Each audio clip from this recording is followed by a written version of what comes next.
All living things are made of cells. This is a picture of a cell. This single-celled organism is called paramecium.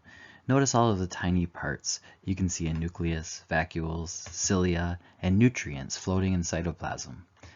In this chapter, we'll learn about the parts of the cell. We'll also learn how cells divide to create new cells.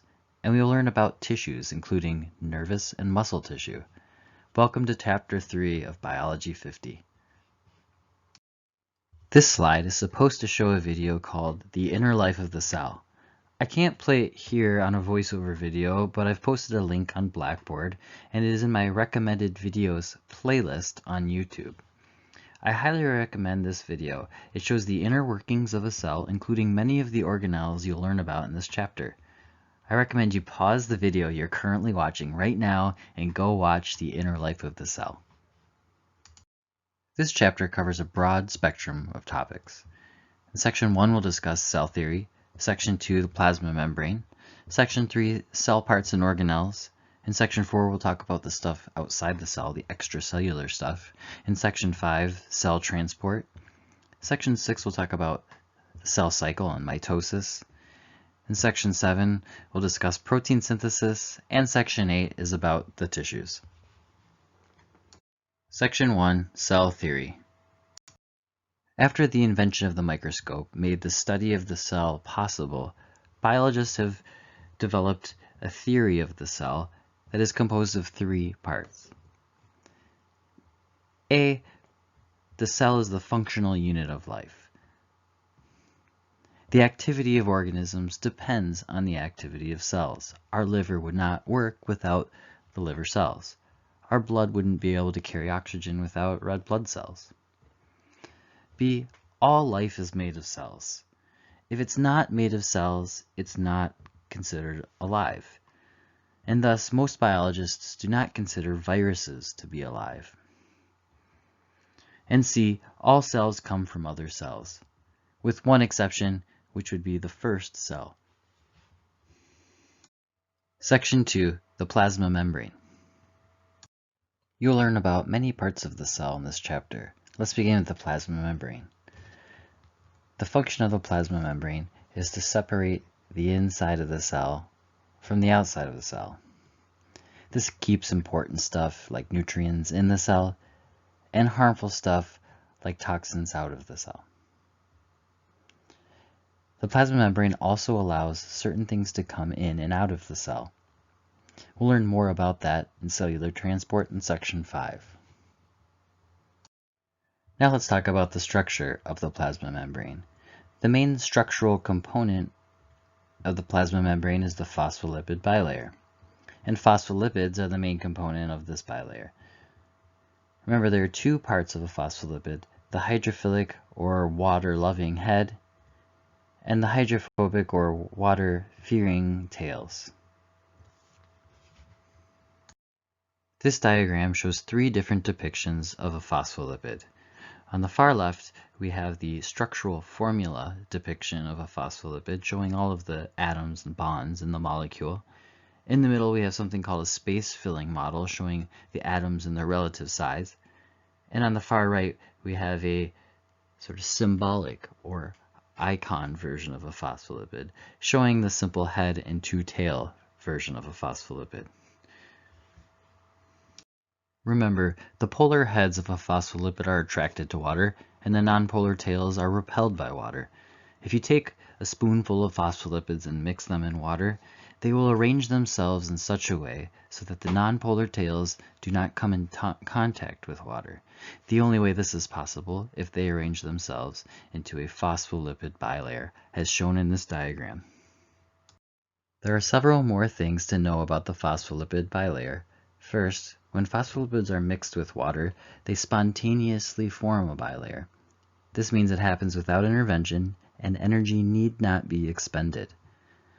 Second, phospholipids are held together by their interaction with water. That means there are no bonds holding 2 or more phospholipids together. They can flow freely around one another. In fact, the phospholipid bilayer is fluid. It has the viscosity or flow of olive oil. You can see in the picture below that a phospholipid bilayer actually forms a sphere with water on the outside and water on the inside. This is to prevent the tails from ever coming in contact with water. Phospholipids are the main structural component of a cell's plasma membrane, but there's more to the structure of a plasma membrane than just phospholipids. We describe the plasma membrane of a cell in the fluid mosaic model. The plasma membrane is fluid in that the membrane flows and flexes, and phospholipids and other components can move around individually within the bilayer. The plasma membrane is also a mosaic. It's composed of other things besides just phospholipids. There is cholesterol, proteins, and even carbohydrates found in the plasma membrane of a cell. This is a more detailed view of the plasma membrane of a cell. You can see in blue the phospholipids comprising the phospholipid bilayer. You can see the yellow fused rings of cholesterol. You can also see proteins spanning the plasma membrane, and finally you can see carbohydrates stuck to the surfaces of the plasma membrane. In section 3, we discuss the parts of the cell. Let's give an overview of section 3. The parts that we're going to talk about are the nucleus, the endoplasmic reticulum, Golgi apparatus, lysosomes, mitochondria, peroxisomes, and cytoskeleton. The first cell part we'll learn about is the nucleus. If you've ever taken a biology class with a lab, you might recognize the cells in this picture. What kinds of cells are these? These are human cheek cells. It is a common lab exercise to have students scrape their cheek with a toothpick and look at their own cheek cells under a microscope. In this picture, you can see the plasma membrane of the cheek cell, and in the center, the nucleus of the cheek cells. What are the functions of the nucleus? It holds the genetic material of the cell, namely DNA. It directs the cell's activity. It can be helpful to think of the cell as a tiny city. I like to think of the nucleus as the capital or government of the cell. The nucleus tells the cell what to do and contains the instructions or written rules in the form of DNA. In the picture below, you can see some of the parts of the nucleus, including the nuclear envelope, the chromatin, nucleolus, and the nuclear pores. Like the cell itself, the nucleus of the cell is surrounded by a membrane.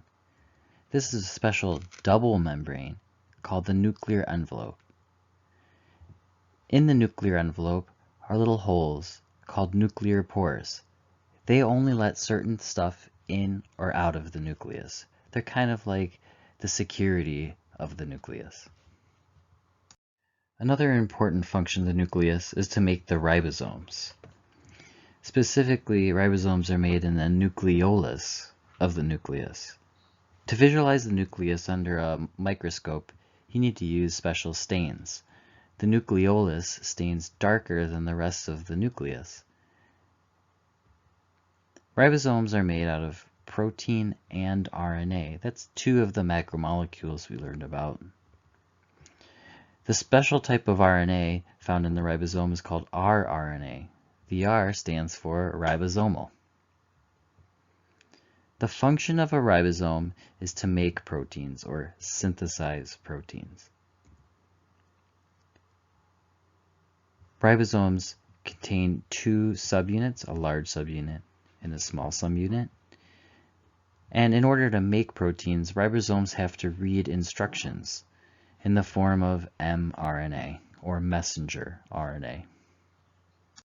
The next cell structure to know is the endoplasmic reticulum, or ER. Let's break down this word. Endo means inside, plasmic is referring to the cytoplasm, and reticulate means net-like in shape. And whenever a word ends in the suffix ulum, that means little. So it's a little network inside the cytoplasm of the cell. So the endoplasmic reticulum is a network of membranes. It happens to be continuous with the nuclear envelope. That means it's connected to the outside layer of the nuclear envelope. The endoplasmic reticulum can be thought of as the factory of the cell. This is where those little ribosomal machines are going to make their proteins. There are two types of endoplasmic reticulum. The rough endoplasmic reticulum, so named because ribosomes bind to the surface and look rough under the microscope. This is the site of protein synthesis. The second type of ER is the smooth endoplasmic reticulum. It does not have ribosomes and so looks smooth, and thus proteins are not made in this type of ER. Instead, however, lipids are made in the smooth endoplasmic reticulum. Now let's define the term organelle. It means little organ because they function like little organs inside of our cells. Organelles are always surrounded by a membrane. The two cell parts we've discussed so far, the nucleus and endoplasmic reticulum, were surrounded by membranes and are thus organelles. In this diagram, you can see both types of ER. The rough ER, studded with ribosomes, looks rough. It also looks like kind of flattened stacks of membranes. The smooth ER lacks ribosomes, thus no proteins are made there, and look more like tubes of membrane. The Golgi apparatus is another organelle in our cells. It also is comprised of flat stacks of membranes, but they are not interconnected like the ER was. The function of the Golgi apparatus is to package and send proteins to their proper places in the cell. I like to think of the Golgi apparatus as the post office of the cell. Here's a scanning electron micrograph of a real Golgi apparatus. You can see the flat stacks of membranes comprising the Golgi apparatus. The Golgi apparatus receives proteins and other molecules through tiny little bubbles called vesicles. Another membrane-bound organelle in our cells is the lysosome. Remember, lysis means to break. The job of lysosomes is to break down or digest food molecules. Lysosomes also break down old dying organelles in order to recycle their parts. Tay-Sachs disease is an example of the dysfunction of the lysosome. Tay-Sachs is a rare genetic disorder. In our lysosomes are various enzymes. Each enzyme breaks down a different molecule. In Tay-Sachs, the dysfunctional enzyme no longer breaks down a certain glycolipid. This glycolipid builds up in our cells and is especially toxic to brain cells. Thus, this disorder is a neurodegenerative and fatal disorder. One of the symptoms of Tay-Sachs disease is the development of a cherry red spot on the retina of the eye, and thus Tay-Sachs can be diagnosed by looking at the eye. Another organelle in our cells is the mitochondria. Mitochondria are surrounded by two membranes, like the nucleus. The job of the mitochondria is to make the energy currency of the cell. Remember, that's known as ATP. In order to make ATP, oxygen must be present in mitochondria. This is why we must breathe in oxygen. The process of making ATP in the presence of oxygen is called cellular respiration, which I'll abbreviate as capital RSP. This is an electron micrograph of two mitochondria. You can see the double membrane that surrounds each mitochondria. You can also see that the membranes extend into the mitochondria. These structures are known as cristae. Another organelle in our cells is the peroxisome. The job of peroxisomes is to break down molecules like lysosomes, but peroxisomes break down different molecules, including fatty acids and alcohol. In the process of breaking these molecules down, peroxisomes produce a toxic byproduct, H2O2 or hydrogen peroxide. This is the same molecule used as a sterilizing agent. Luckily, peroxisomes contain an enzyme called catalase. Remember, enzymes usually end in the letters ASE. The job of catalase is to take hydrogen peroxide and break it down in a chemical reaction into water. Bacteria lack the enzyme catalase and thus die in the presence of hydrogen peroxide. The next part of the cell to know is the cytoskeleton. The cytoskeleton is not a membrane-bound organelle and is instead composed of protein fibers. These protein fibers aggregate together in a process called polymerization, but this type of polymerization is simply proteins sticking together. There is no dehydration synthesis occurring here. The cytoskeleton's role is to determine the shape of our cells and aid in motility. There are three types of cytoskeleton: actin, intermediate filaments, and microtubules. The diameter of these fibers increases from actin to intermediate filaments, with microtubules being the largest in diameter. The name intermediate filaments is given because of this intermediate size. Let's discuss intermediate filaments in more detail. The function of intermediate filaments is to help the cells withstand stress. Specifically, they give our cells higher tensile strength. That is, they resist stretching. Intermediate filaments also help give our cells their final shape. Intermediate filaments are the strongest and most durable of the three types of cytoskeleton. Where are intermediate filaments found? First, they're only found in some types of animals. Intermediate filaments are found throughout the cytoplasm of the cells that contain them, but they aggregate in areas known as cell-cell junctions. This is where two cells are joined together. Intermediate filaments are found in higher concentration in cells that experience a high amount of stress. Which cells would those be? Our nerve cells, muscle cells of course, and our epithelial cells that line surfaces of our body. An example of intermediate filaments is the protein keratin. Keratin is found in our epithelial cells and in our hair. To illustrate how important keratin is, let's discuss the disorder epidermolysis bullosa simplex. This is a rare genetic disorder in which people have a compromised keratin protein in their skin cells. Their skin cells thus lack the tensile strength of normal skin cells and are easily bruised, blistered, and cut. The next type of cytoskeleton is the microtubule. The structure of a microtubule is a hollow tube, hence its name. Microtubules have many functions in our cells. One function is to act as a cellular highway. They allow for the movement of organelles. In order for things to be moved along microtubules, motor proteins are required. Motor proteins look like a little person walking along, carrying the target molecules or organelles.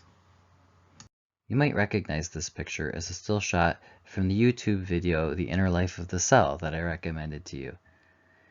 In that part, you could see this protein walking along a microtubule, carrying a large vesicle up above. So microtubules act as sort of a railway or highway in which motor proteins carry their target.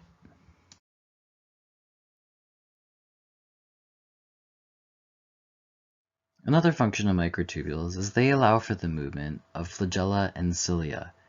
These are whip-like extensions that help either propel a cell forward or help move fluids across the surface of a cell.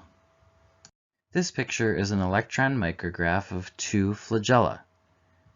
These flagella have been cut in a cross-section and would be extending up and out of the screen at you if they were intact. Here you can see a flagella on the left and a flagella on the right.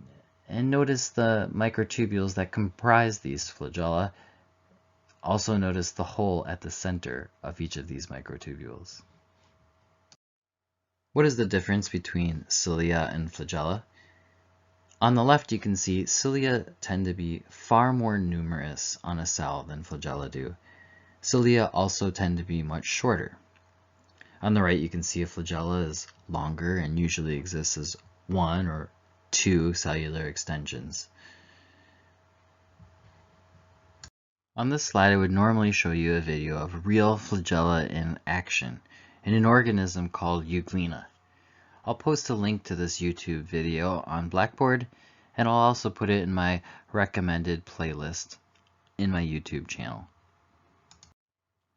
The various functions of microtubules in the cell wouldn't be possible without a structure known as the centrosome.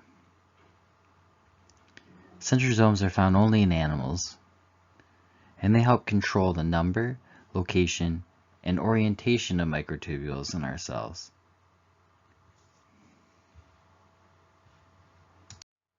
This is an electron micrograph of a centrosome. In the center of the centrosome, you can see two structures called centrioles. And finally, another important function of microtubules is they help allow for cell division. You might remember from previous biology classes that when our cells divide, the chromosomes need to be separated, and those chromosomes have to be pulled to opposite sides of the cells. It's the microtubules that act as little fibers that pull the chromosomes to each side of the cell and then allow for cell division. Because microtubules play such an important role in cell division, we can stop cell division by blocking the action of microtubules with certain drugs. One such drug is Taxol, derived from the yew tree. Why would we want to stop cell division? Can you think of a disease that involves too much cell growth? Where are microtubules located? Well, first they can be found in all eukaryotic cells. So that includes animals, plants, fungus, and protists. Microtubules are found radiating out of, clustering around centrosomes. Microtubules are found inside cilia and flagella. And microtubules comprise the structure, the mitotic spindle, during mitosis. Finally, we have our third type of cytoskeleton, actin. The structure of actin is a twisted chain of globular proteins. One function of actin is that it comprises the cell cortex. The cell cortex is an area in the cell just underneath the plasma membrane. It helps support the plasma membrane, kind of like the poles in a tent, and it also helps give the cell some of its shape. This picture was taken using a technique known as fluorescence microscopy, where certain structures are labeled with different fluorescent colors. In this picture, the nucleuses have been labeled with a blue fluorescence, and actin has been labeled with a green fluorescent molecule. So you can see the actin, which identifies the cortex of the cell. In section 4, we discuss extracellular stuff. By extracellular stuff, I mean stuff that's found outside of the plasma membrane of the cell, like in plants, which have cell walls. Remember, the cell wall of a plant is made out of the polysaccharide cellulose. Here you can see an electron micrograph of several plant cells. The honeycomb-like shape is comprised of various cell walls. Animal cells lack a cell wall, but they do have some supporting structures outside of their cells. This is known as the extracellular matrix, or ECM. The ECM surrounds animal cells and supports them from the outside. The ECM is comprised of two components, collagen and proteoglycans, which we will discuss in the tissue section of this chapter. Lastly, in this section, we'll discuss cell-cell junctions. These are where two or more cells meet and are bound to each other. In plant cells, the cell-cell junction is called plasmodesmata. Animal cells actually have three types of cell-cell junctions: tight junctions, desmosomes, and gap junctions. Tight junctions help form a watertight seal between cells. Desmosomes add a lot of strength holding these cells together. And gap junctions allow quick communications between cells, especially in cardiac muscle or heart cells. And that concludes part 1 of Chapter 3 of the voiceover lecture video.